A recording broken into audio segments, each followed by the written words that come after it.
A falet zinaja?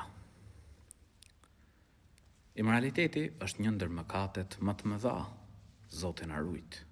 Allahu i lartësuar thot në Kur'an: "Wala taqrabu zina", dhe mos ju afroni immoralitetit.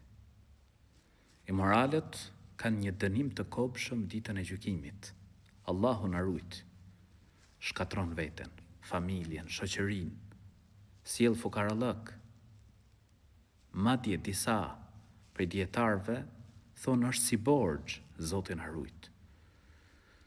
Dhe besimtari nuk duhet pra ta mendoj, pra duhet mundohet t'i largohet edhe mendimeve, e jo më ta bëj pra atë vepër të turpshme. Allahu na ruaj.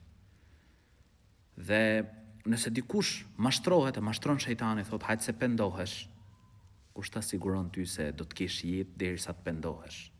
Ka pas shumë njerëz që kanë thënë kështu, edhe nuk u është mundësuar të pendohen. Prandaj, robi duhet t'i largohet immoralitetit. E nëse ka ndodh që dikush karon në atë mëkat, pendohu tek Zoti i gjithësisë. Kthehu, reflekto dhe urreje kthimin në atë mëkat. Dhe të keqen pasoje me të mirë. Allahu i lartësuar i do ata që pendohen. Zoti i gjithësisë fal dhe mëshiron.